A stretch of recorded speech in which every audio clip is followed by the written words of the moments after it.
مجید میں ارشاد باری تعالیٰ ہے، اے ایماندارو، تم میں سے جن لوگوں نے ایمان قبول کیا اور اچھے کام کیے، ان سے خدا نے وعدہ کیا ہے کہ ایک نہ ایک دن روئے زمین پر ضرور اپنا نائب مقرر کرے گا، جس طرح ان لوگوں کو نائب بنایا جو ان سے پہلے گزر چکے ہیں، اور جس دین کو اس نے ان کے لیے پسند فرمایا اس پر انہیں ضرور پوری قدرت دے گا۔ ان کے غائب ہونے کے بعد ان کے ہر ہراس کو امن سے ضرور بدل دے گا کہ وہ اطمینان سے میری ہی عبادت کریں گے اور کسی کو ہمارا شریک نہ بنا لیں گے۔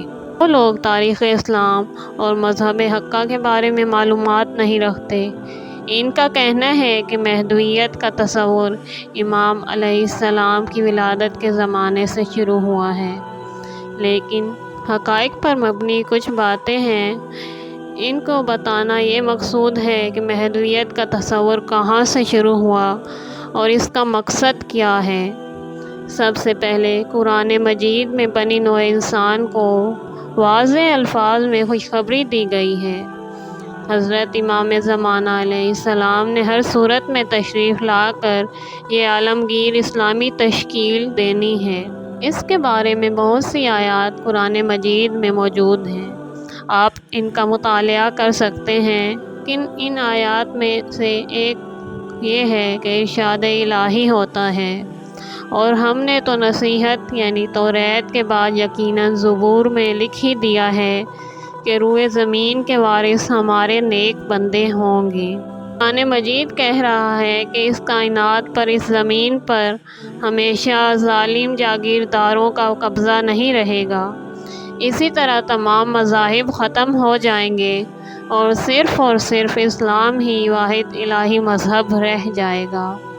قرآن مجید میں ارشاد خداوندی ہے، وہی تو خدا ہے جس نے اپنے رسول محمد صلی اللہ علیہ وآلہ وسلم کو ہدایت اور سچے دین کے ساتھ مبعوث کر کے بھیجا تاکہ اس کو تمام دینوں پر غالب کرے، اگرچہ مشرکین برا مانیں۔ اب آتے ہیں احادیث کی طرف۔ سوال یہ ہے کہ آیا پیغمبر اکرم صلی اللہ علیہ وآلہ وسلم نے اس کے بارے میں کیا فرمایا؟ کیا آپ نے کچھ فرمایا یا نہیں فرمایا؟ اگر امام مہدی علیہ السلام کے ظہور کے بارے میں صرف شیعہ روایات ہیں تو پھر اعتراض کرنے والے اپنی جگہ پر درست کہتے ہیں۔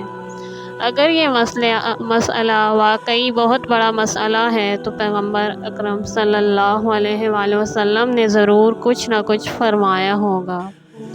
اگر حضور پاک صلی اللہ علیہ وآلہ وسلم نے فرمایا تو پھر باقی تمام اسلامی فرقوں کی نقل کردہ روایات کو بھی تسلیم کرنا چاہیے۔ صرف شیعوں کی روایات کافی نہیں ہیں۔ ان سوالات کا جواب واضح ہے۔ اتفاق سے امام مہدی علیہ السلام کے ظہور کے بارے میں صرف شیعوں کی روایات نہیں ہیں، بلکہ اہل تسنن کی روایات کے ظہور امام علیہ السلام کی بابت شیعوں سے زیادہ ہیں۔ اس ضمن میں دو اہم کتابیں منظر عام پر آئیں۔ ان میں سے ایک کتاب آیت اللہ صدر مرحوم کی تھی۔ یہ کتاب عربی زبان میں تھی اور اس کا نام المہدی رکھا گیا۔ اس میں امام مہدی علیہ السلام کے بارے میں جتنی بھی روایات نقل کی گئیں وہ سب اہل سنت کی کتب میں سے تھیں۔ اس کتاب کو پڑھ کر بخوبی اندازہ ہو جاتا ہے کہ مسئلہ مہدویت کے بارے میں اہل سنت کی روایات شیعوں سے زیادہ نہیں ہیں تو کمتر بھی نہیں ہیں۔ دوسری کتاب منتخب الآثار کے نام سے فارسی زبان میں تحریر کی۔ صوف حوزہ علمیہ کلم کے فاضل ترین نوجوان ہیں آیت اللہ بروجردی نے حکم دیا کہ امام علیہ السلام کے بارے میں ایک جامع کتاب تحریر کی جائے۔ چنانچہ اس نوجوان فاضل نے یہ کتاب لکھ ڈالی۔ اس کے مطالعے سے معلوم ہوتا ہے کہ زیادہ تر اہل سنت حضرات کی روایات نظر آئیں گی۔ یہاں بحث یہ نہیں کرنی کہ روایات کے بارے میں بحث نہیں کرنی۔ بحث کا مقصد یہ ہے کہ آیا مسئلہ مہدویت تاریخ اسلام میں مؤثر ہے کہ نہیں۔ جب ہم تاریخ اسلام کا مطالعہ کرتے ہیں تو دیکھتے ہیں اس موضوع کے بارے میں پیغمبر اسلام صلی اللہ علیہ وآلہ وسلم اور علی علیہ السلام کے ارشادات موجود ہیں۔ حضور اکرم صلی اللہ علیہ وآلہ وسلم نے ظہور کی خبر سنائی اور لوگوں کو بشارت دی کہ ایک ایسا زمانہ آئے گا کہ جس میں عدل و انصاف کا دور دورہ ہوگا۔ گویا میرا بیٹا اسلامی و الہی حکومت کو تشکیل دے گا۔ وہ گھڑی کتنی خوش نصیب گھڑی ہوگی۔ ابن زیاد کہتے ہیں کہ علی ابن ابی طالب علیہ السلام نے میرا ہاتھ پکڑا اور قبرستان کی طرف لے گئے۔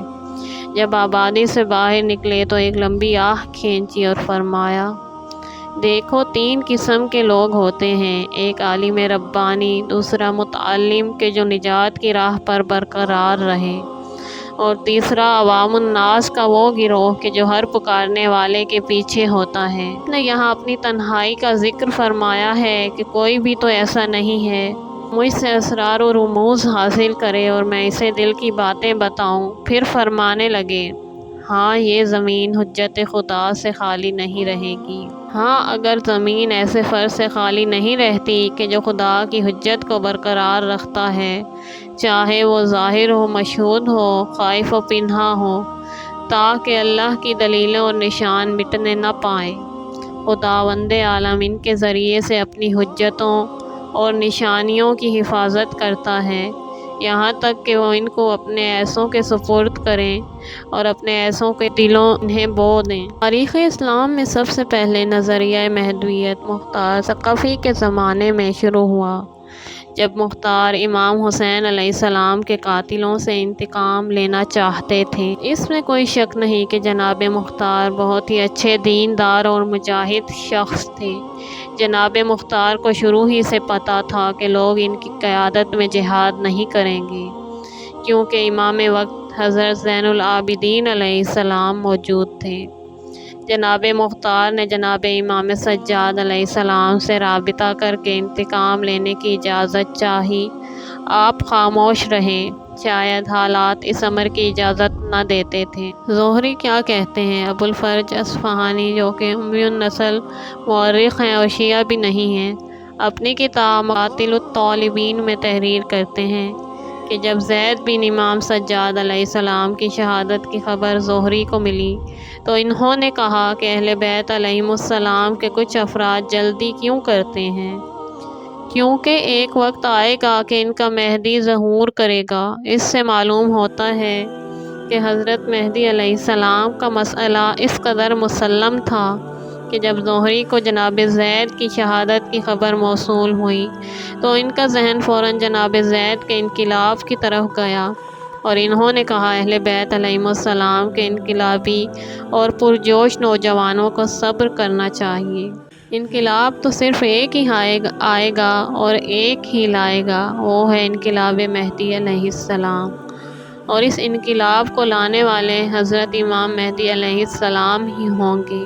زہری کے بارے میں کچھ نہیں جانتے، انہوں نے غلط کہا ہے یا درست؟ عرض کرنے کا مقصد یہ ہے کہ انہوں نے اس بات کی تصدیق کی کہ حضرت امام مہدی علیہ السلام ایک نہ ایک دن ضرور تشریف لائیں گے اور اپنے مشن و مقصد میں کامیاب و کامران ہوں گے۔